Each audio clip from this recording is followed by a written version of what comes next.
మీ దగ్గర అపారమైన శక్తి ఉంటే, అసాధారణమైన జ్ఞానం ఉంటే, అన్ని సంపదలు మీ చేతుల్లో ఉంటే, అయినా మీరు ఓడిపోతారా? అవును, ఓడిపోతారు. ఎందుకంటే ఆరోగ్యం లేకపోతే విజయం నిలువదు. ఈ రోజు మనం తెలుసుకోబోయే కథలో మహాశక్తివంతుడైన ఒక రాజు గురించి.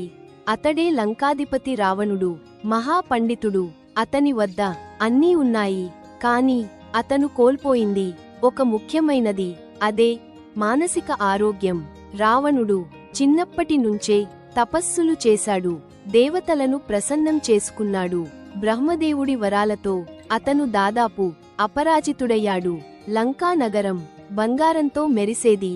సంపదలు అపారంగా, సైన్యం అజేయంగా.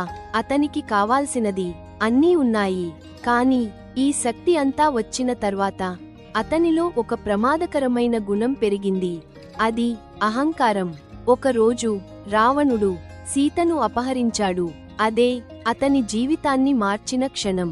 ఆ రోజు నుండి అతని మనసులో శాంతి లేదు, నిద్ర లేదు, ప్రశాంతత లేదు. ఎప్పుడూ భయం.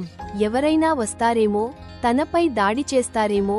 ఇది కనిపించని వ్యాధి, మానసిక ఒత్తిడి. విభీషణుడు, అతని సోదరుడు, సీతను తిరిగి పంపించు అని చెప్పారు. మంత్రులు కూడా అదే చెప్పారు. కాని అహంకారం, కోపం ఇవి కలిసి అతని చెవిని మూసేశాయి. ఇదే సమయంలో లంకపై యుద్ధానికి వచ్చాడు శ్రీరాముడు. రావణుడికి శక్తి ఉంది, కాని స్పష్టమైన ఆలోచన లేదు.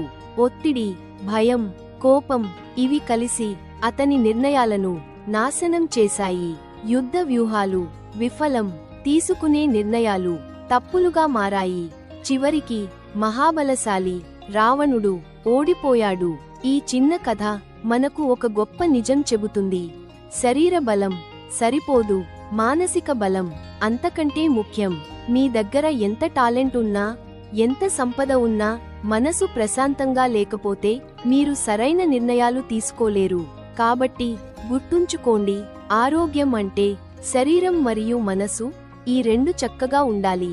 అహంకారం, కోపం, భయం విజయానికి శత్రువులు. మీకు ఈ కథ నచ్చితే లైక్ చేయండి, మీ ఫ్రెండ్స్తో షేర్ చేయండి.